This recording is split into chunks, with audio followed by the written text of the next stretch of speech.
The internet is telling you a story. A simple, terrifying story about Austin, Texas, that its main reservoir, Lake Travis, a sprawling lifeline for over 1 million people, has collapsed to just 9% of its capacity. The pictures are dramatic, the headlines are final, the message is clear. Austin is about to run dry. And it is a lie. Completely, verifiably false. As of July 2026, Lake Travis is sitting at over 85% full. Healthy, a picture of recovery after years of brutal drought. So why is the city spending billions on a survival plan? And where did that number, that catastrophic 9%, actually come from? The answers to those questions are far more unsettling than the original lie. Because while everyone is looking at the wrong lake, the real crisis is closing in. If this is the kind of detail you don't find anywhere else, the truth behind the clickbait, take a moment and leave a comment below. We read every single one. What you have to say helps us decide which deep dive to tackle next. Let's begin. The lie works because it's built on a foundation of real fear. While Lake Travis recovers, another Texas reservoir just a short drive away, Medina Lake, did in fact hit dead pool. It fell to just 2.4% capacity in 2025. It recently clawed its way back to a haunting 9%. That's where the number came from. A different lake, a different catastrophe, but a terrifying preview of what's possible. But here's the other reason that 9% number went viral. A study, released in May of 2026 by researchers at the University of Texas, predicted that the explosive growth of one industry alone, AI data centers, could soon consume 9% of the entire state of Texas's water supply. The fake story you saw was a confused echo of two very real nightmares: a neighboring city's lake that has already died, and a future where technology's thirst could drain a state.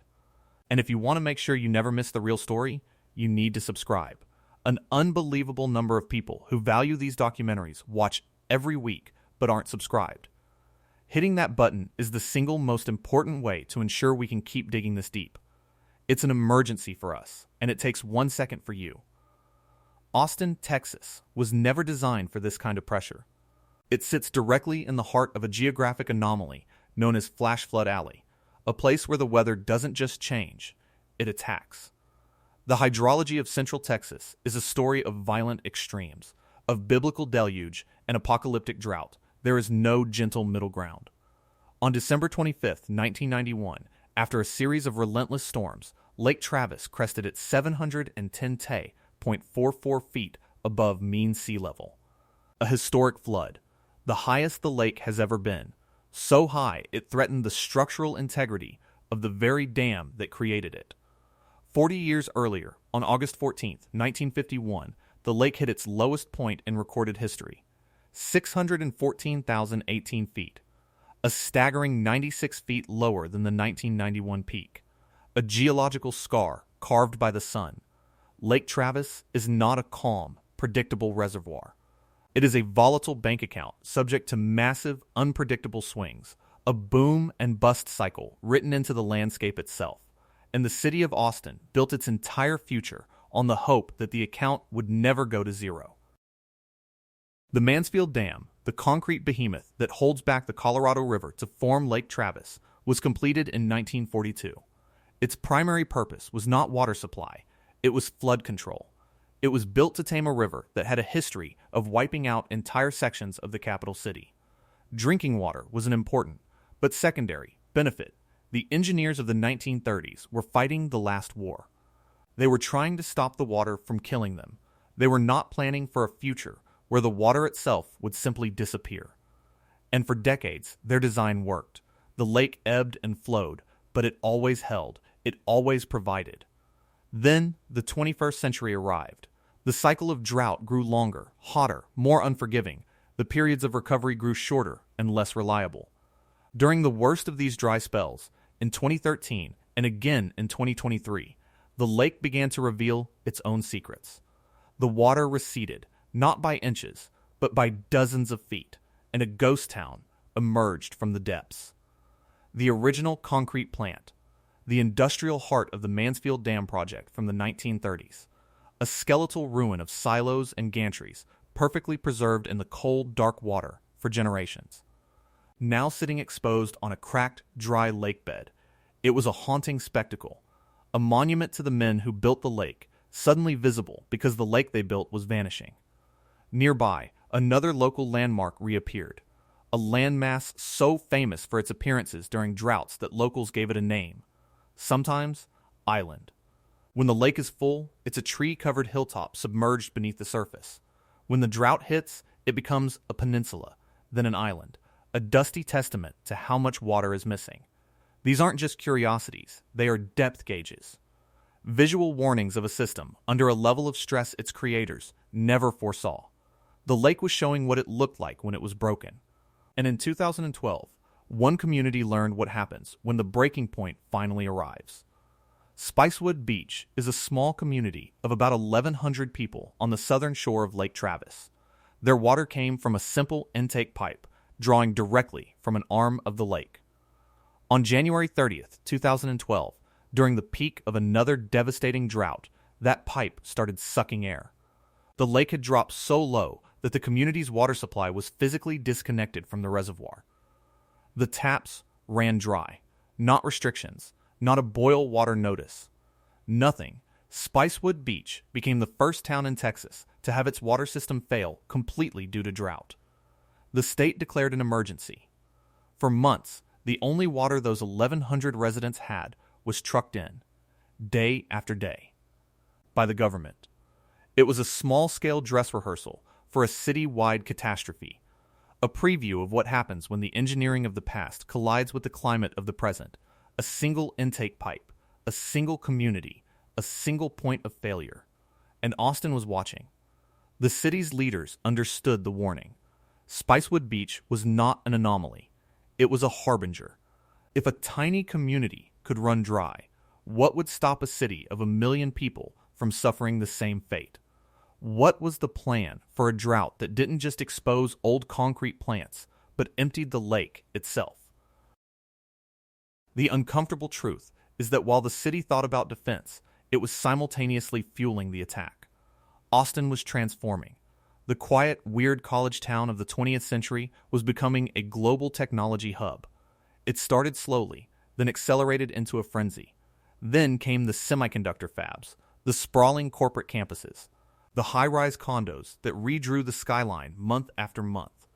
And finally, the data centers. The population of the Austin metro area exploded from under 1 million in the 1990s to over 2.4 million today. Each new person, each new building, each new microchip factory needed water. And nearly all of it came from one place. The same volatile, unpredictable lake that was already showing signs of strain. The city's growth was on a collision course with its geography. This is where the real problem begins. Because the newest and most powerful engine of Austin's growth has an almost unquenchable thirst. Artificial intelligence. The servers that train today's AI models require astonishing amounts of water for cooling. It is a hidden tax on every query, every image, every line of code generated by the digital revolution. And Austin is ground zero. Remember that May 2026 study from the University of Texas? The one that predicted data centers could use up to 9% of the state's entire water supply by 2040? That wasn't a distant, abstract threat. It was a direct analysis of the wave already crashing over Central Texas. As Mariam Arzumanyan, a postdoctoral fellow at UT's Jackson School of Geosciences, put it, people don't know the scale of how much water is going to be needed. The uncertainty is the danger. City planners are trying to prepare for a future where water demand from a single industry could rewrite their every calculation. An industry whose growth is exponential and whose water needs are, for now, largely unregulated. And if you find this kind of analysis valuable, and you think someone in your family or circle of friends needs to understand these forces, please take a moment to share this video. When you like and share, you help get this crucial information in front of more people. It makes a real difference. The tech boom's thirst isn't just a future problem. It is a present-day reality, and the numbers are staggering. In June of 2026, Austin's Water Forward Task Force, a citizens group monitoring the city's water plan, revealed a jaw-dropping statistic. In 2025 alone, the city's 5 largest commercial water customers used a combined 4.5 billion gallons of water. 4.5 billion gallons. That is enough water to supply roughly 40,000 typical Austin households for an entire year, consumed by just 5 corporate entities. This usage equaled 30% of the city's entire projected commercial water use for the year 2030. They were already hitting future projections years ahead of schedule. Dr. Ren Bartos, a member of that task force, was blunt. "I understand the industry push," she said, "but there have to be checks and balances." The city was in a silent arms race. Its conservation efforts were being outpaced by the demands of its own economic engine. And the problem wasn't just consumption. It was decay. Austin's water infrastructure, the sprawling network of pipes beneath the city streets, is old. It leaks. Millions of gallons of precious treated water were being lost before they ever reached a tap. Charles Soloro, the Assistant Director of Engineering for Austin Water, is now spearheading a massive $45 million program to begin replacing the city's failing pipelines. A desperate, expensive game of catch-up. The city was fighting a war on 3 fronts. Against the brutal, cyclical droughts of its natural climate, against the explosive, unregulated thirst of the new tech economy, and against the slow, steady decay of its own steel and concrete bones. It was a fight they were beginning to lose. The near catastrophe of the 2022-2024 drought, which saw Lake Travis fall to its 5th lowest level of all time on October 25, 2023, was the final alarm. The city of Austin realized it could no longer react to crises. It had to build its way into a different future, a future that would cost billions. In November of 2018, the Austin City Council adopted a plan so ambitious, so far-reaching, that it borders on science fiction. They called it Water Forward. It is not a policy memo. It is a 100-year survival blueprint, a radical reimagining of how a city relates to water in an age of scarcity. The philosophy behind it is called One Water. The idea that every drop, no matter its source, is a valuable resource. Rainwater, stormwater, air conditioning condensate, treated wastewater. It is all part of a single integrated system. The plan is not about finding one new source of water. It is about creating dozens of them, everywhere, all at once. And the centerpiece is a technology called aquifer storage and recovery. ASR, the concept is breathtakingly simple and fiendishly complex. During wet years, when the rains come and Lake Travis is full, Austin Water will take treated drinking water and pump it deep underground, into the Trinity Aquifer. They are creating a strategic water reserve, a savings account hidden hundreds of feet below the surface, protected from the evaporative thirst of the Texas sun. So when the next multi-year drought arrives and Lake Travis begins its inevitable decline, the city can simply turn on the pumps and draw from its underground reserve. It is an attempt to smooth out the violent boom and bust cycle of Flash Flood Alley, to take the excess of the flood years and store it for the famine.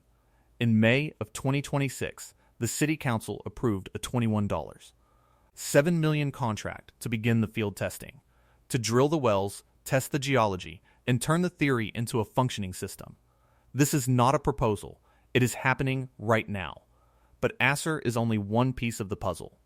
The Water Forward plan mandates a whole new layer of infrastructure woven into the fabric of the city itself. It is a network of purple pipes, a separate system carrying non-potable, recycled water for uses that don't require drinking quality water, like irrigation, cooling towers, and flushing toilets. New high-rise buildings are now being required to capture their own air conditioning condensate, the water that literally drips out of the sky in a humid climate, and reuse it on site. A skyscraper in downtown Austin can generate thousands of gallons of water a day just from its vac system. Before, that water went down the drain. Now, it is part of the city's supply. This isn't just conservation. It is decentralized water manufacturing, happening building by building across the city. Shay Rawls-Rolson, the director of Austin Water, is the person charged with making this 100-year vision a reality. Her job is to manage the present-day system while simultaneously building its replacement. As one of her representatives told the city council, the plan is about something incredibly difficult. We're really talking about planning for uncertainty. Uncertainty about growth, about climate, about the depth and duration of the next drought. So the plan has to be everything, everywhere, all at once. Aquifer storage, aggressive recycling, brackish water desalination in eastern Travis County, stricter conservation mandates. It is an all-of-the-above strategy because they know that any single solution is doomed to fail. And the price tag for this security is almost incomprehensible. In April of 2026, the Texas Water Development Board, the state agency that plans for the future, released a new draft blueprint. It declared that Texas needs at least $174 billion to secure its water supply over the next 50 years. $174 billion. That figure is more than double the estimate they had released just 4 years earlier in 2022. The cost of survival is accelerating faster than anyone predicted. It forces the same question that Las Vegas faced when it spent $1.4 billion on its deep water intake tunnel. Is Austin buying survival, or is it just buying time? The problem with even the most brilliant 100-year plan is that the crisis may not wait 100 years. It may not even wait 10. The recovery of Lake Travis is real. A rise of more than 40 feet from its 2023 lows is a dramatic turnaround. But it's also fragile. It was the result of intense rainfall, a break in the pattern of punishing drought. Scientists are clear. One good year does not erase a decade of deficit. The entire Colorado River system in Texas remains stressed. The aquifers are still low. The soil is still thirsty. The system has no buffer. And the long-term forecasts, the ones based on paleoclimate data from tree rings and sediment cores, tell a deeply unsettling story. The droughts this region has experienced in modern history are nothing compared to the mega droughts of the past. Dry periods that lasted not for a few years, but for decades. If a drought of that scale were to return, no amount of aquifer storage or recycled condensate could hold it off forever. The math simply breaks down. Austin is doing everything right. It is building one of the most advanced and resilient urban water systems on the planet. I know this is the second time I'm asking, but if you've watched this far, it means you find this valuable, and we have a very low subscriber rate. It's so important for us. Please, take 1 second and hit the subscribe button. It helps more than you can imagine. The city is facing a geological and meteorological reality that engineering alone may not be able to defeat. Just ask the people who depended on Medina Lake. They saw what happens when the math finally breaks. When a reservoir that supported communities for a century falls to 4%, then 2%, and hits dead pool. The point where the dam can no longer release water. The point where the lake effectively ceases to exist as a functioning part of the water system. It becomes a puddle, a memory. Medina Lake hit that point in April of 2025. It is the ghost of Austin's future, a warning of what happens if the rains fail for long enough, if the heat persists, if the demand continues to outstrip the supply. That is the existential threat that stalked Austin through the brutal years of 2022 and 2023. Not the fantasy of a 9% lake level today, but the reality of a 626-foot lake level then, the fifth lowest in history, and dropping. That's what forced the city to act. The Water Forward Plan is Austin's desperate gamble, a $174 billion bet that human ingenuity can outpace a changing climate, that technology can solve a problem created by technology, that they can build a system robust enough to survive not just the next drought, but the one after that, the one that lasts 20 years. The lake is full today. The boat ramps are open. The sense of immediate crisis has receded with the rising water. But the engineers and the water managers at Austin Water know the truth. This is not a victory. It is a reprieve, a temporary ceasefire in a war that will never be over. Austin is not a cautionary tale, not yet. It is an incredible, ongoing experiment, a city staring into the abyss of a waterless future and refusing to blink, throwing every dollar, every idea, every engineer it has at the problem. The question is not whether the plan is smart. It is. The question is whether it is enough. Whether any plan can be enough when you build a thriving metropolis for millions in a place of such violent natural contradictions. The tunnel boring machines will drill into the aquifer. The purple pipes will spread through the city. The conservation mandates will tighten. And the Texas sun will keep shining.